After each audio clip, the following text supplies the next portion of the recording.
coleguinha, sou o professor Júlio, estou aqui para mais uma aula de física nossa, tá bom? Hoje a gente vai estudar um pouquinho sobre eletrostática, o princípio sobre o estudo da eletricidade, tá? Eletrostática tem a ver com eletricidade em repouso.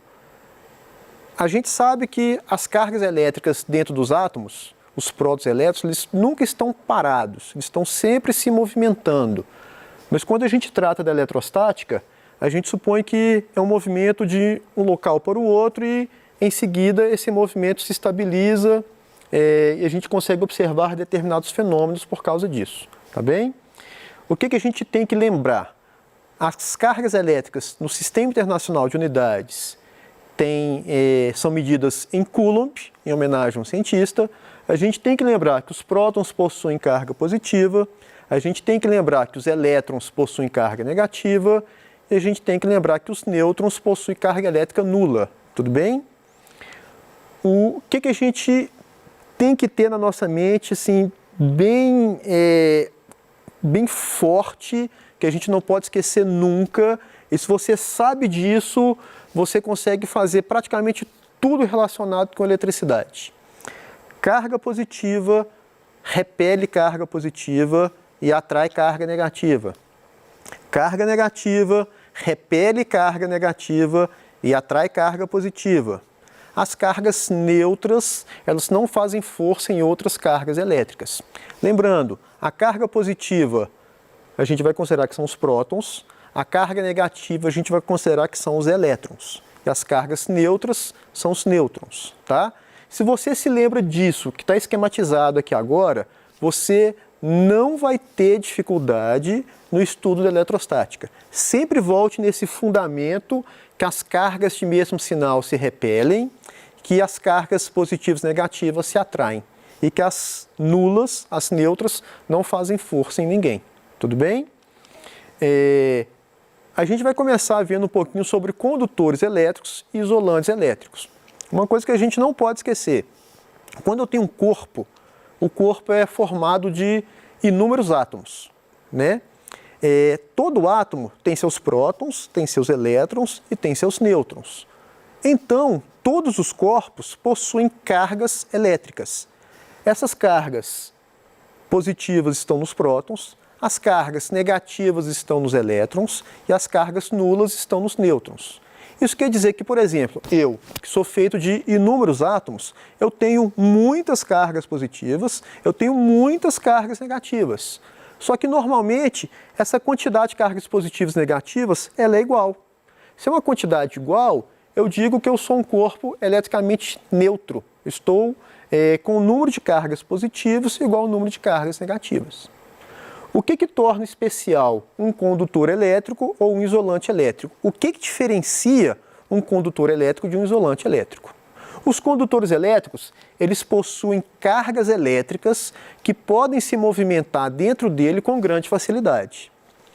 Os isolantes elétricos, eles também possuem inúmeras cargas elétricas, mas que têm grande dificuldade para poder ir de um lado para o outro, tá?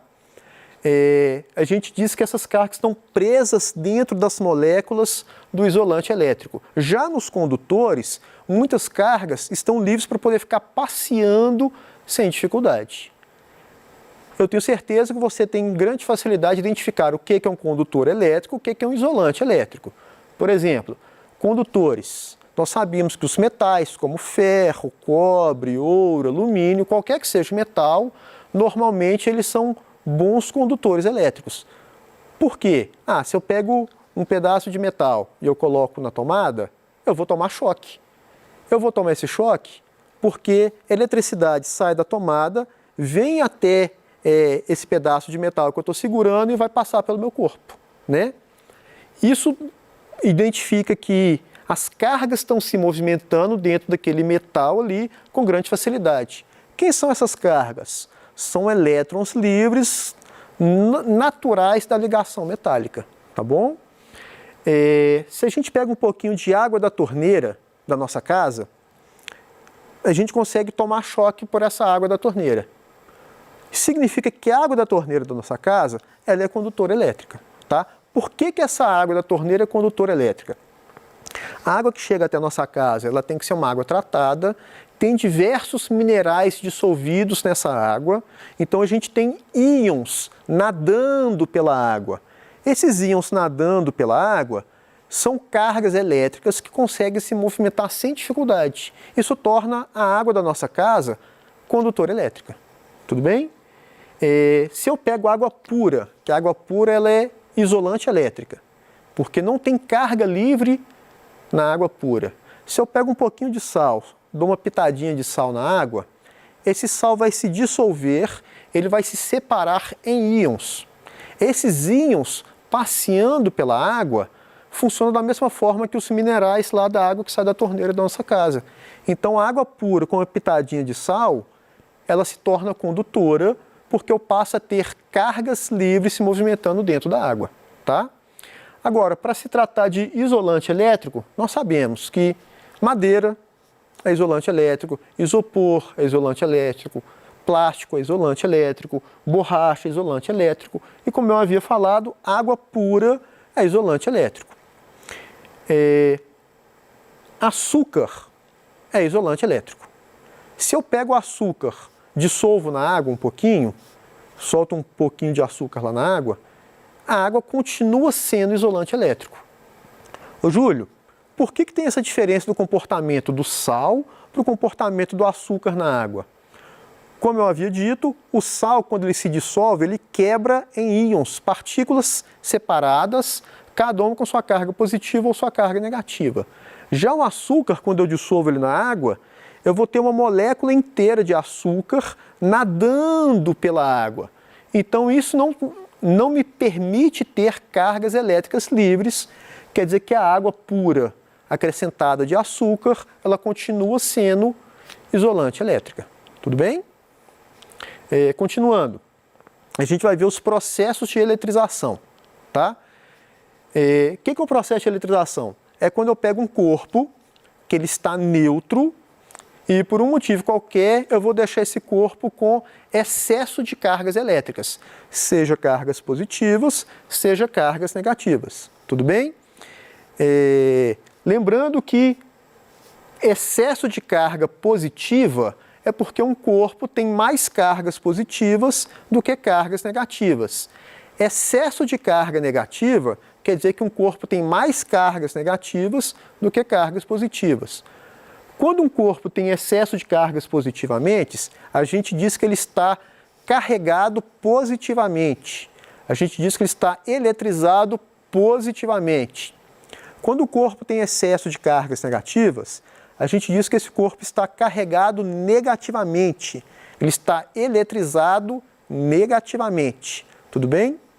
Por que um corpo fica com excesso de carga positiva? Por que um corpo fica com excesso de prótons? Por que um corpo fica com excesso de carga negativa? Por que ele fica com excesso de elétrons? Se um corpo tem excesso de elétrons, é porque ele ganhou elétrons. Se um corpo tem excesso de prótons, não é porque ele ganhou prótons. Ele tem excesso de prótons porque ele perdeu elétrons. Tudo bem? Vamos lembrar disso. Se a gente for lembrar um pouquinho da matéria de química, prótons ficam no núcleo do átomo, elétrons ficam ao redor do átomo, passeando ali, girando ao redor do núcleo. Então é mais fácil mexer com o elétron que está do lado de fora ou com o próton que está escondido lá no meio. É muito mais fácil mexer com quem está do lado de fora. Então é por causa disso que quando eu tenho um corpo eletrizado, seja ele positivamente ou seja ele negativamente, é porque ele ou ganhou elétrons ou ele perdeu elétrons. A gente nunca trata nos processos de eletrização com movimentação de prótons, apenas movimentação de elétrons. Tudo bem?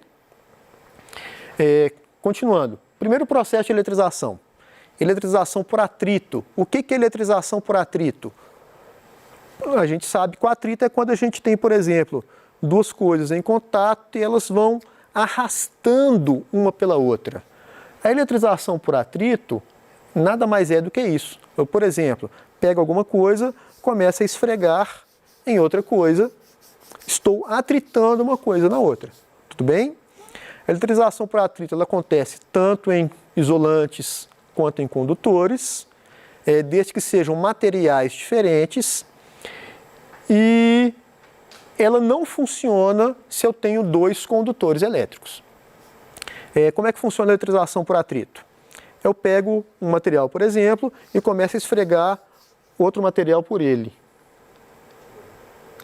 Tá? Enquanto eu estou esfregando, eu estou atritando um no outro, elétrons de um vão passar para o seguinte, elétrons de um vão passar para o outro. Quem vai receber os elétrons? Quem tem maior tendência a ganhar elétrons. Tá? Nesse atrito, cada material tem uma tendência de perder elétrons e de ganhar elétrons. Quem tem maior tendência a ganhar esses elétrons vai receber do outro. Tudo bem? Com isso, elétrons vão ficar ali na parte de fora, alguns elétrons a mais vão ficar ali na parte de fora, um corpo vai ficar eletrizado positivamente, porque está perdendo elétrons, o outro corpo vai ficar eletrizado negativamente, porque está ganhando esses elétrons. Ou seja, na eletrização por atrito, os corpos ficam com carga de mesmo valor, só que um fica positivo e o outro fica negativo. Por exemplo, se nós atritamos vidro com lã, já é de conhecimento que a lã vai ficar, tem a maior tendência em receber elétrons, então a lã vai ficar eletrizada negativamente. O vidro tem maior tendência em perder elétrons, o vidro vai ficar eletrizado positivamente, ok? Para poder fixar o nosso conteúdo, por que eu não consigo eletrizar duas barras metálicas pelo processo de eletrização por atrito? Vamos pensar um pouco, coleguinha. Olha só, a gente sabe que os metais são condutores elétricos, tudo bem? Se os metais são condutores elétricos, quando eu atrito um no outro, eu vou passar elétron de uma barra para outra barra. Assim que uma barra perde o elétron, ela fica positiva. Assim que a outra ganhou o elétron, ela fica negativa. Como a gente viu antes, positivos e negativos se atraem. Então esse elétron que está em excesso numa barra, ele vai ser atraído pela carga positiva da outra barra.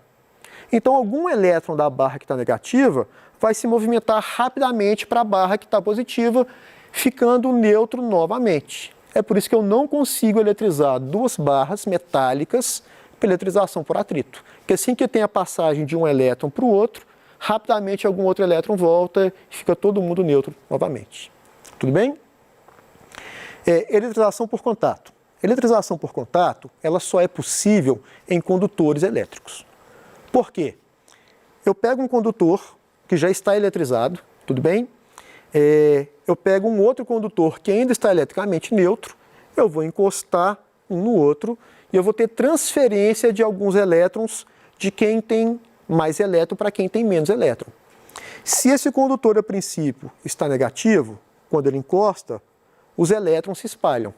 Se esse condutor, a princípio, está positivo, quando ele encosta, os elétrons desse outro que vem para o de cá. Tudo bem?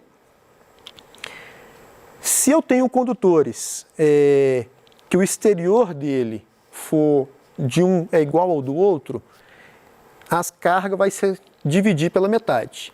Se não for idêntico o exterior do condutor, normalmente quem tem o maior tamanho fica com mais carga elétrica. Por exemplo, se eu pego duas esferas metálicas, uma está eletricamente neutra, a outra está eletricamente negativa. Quando eu encosto uma na outra, os elétrons da que já está negativa vai passar para positiva. Depois que eu afasto, alguns elétrons ficaram e outros voltaram com ela. Não quer dizer que acontece transferência de todos os elétrons, tá? Só de alguns. Quem vai ficar com mais carga elétrica? Quem tem o maior tamanho, porque nesse cara que tem o maior tamanho, ele tem mais espaço para poder guardar elétron. Então, por exemplo, vamos supor que eu tenho uma moeda que está carregada eletricamente, eu jogo essa moeda em cima de um carro. A carga elétrica dessa moeda vai se espalhar por essa coisa toda que é o carro mais a moeda. Quem vai ficar com mais carga elétrica? O carro ou a moeda? O carro é muito maior do que a moeda, claro que o carro fica com muito mais carga elétrica. Tudo bem? Agora uma outra pergunta para você. Por que que eu não consigo eletrizar dois isolantes por eletrização por contato. Lembre, coleguinha, o isolante, as cargas elétricas estão presas uma na outra. Se as cargas elétricas estão presas, então ocorre que quando eu pego um isolante carregado, eu encosto no outro, eu não tenho a transferência de um para o outro. Tudo bem? Com isso, os isolantes não podem ser eletrizados na eletrização por contato. Tá? Então, pessoal, para poder ver o último método de eletrização, a gente precisa entender o que é indução eletrostática. Tá? A indução eletrostática é um fenômeno que acontece quando a gente pega, por exemplo, uma esfera já eletrizada, não importa se ela é condutora, isolante, elétrica, aproxima ela de um condutor elétrico. No que eu aproximo de um condutor, supondo que eu tenho uma esfera eletrizada negativamente, ela repele elétrons desse condutor para o mais longe possível.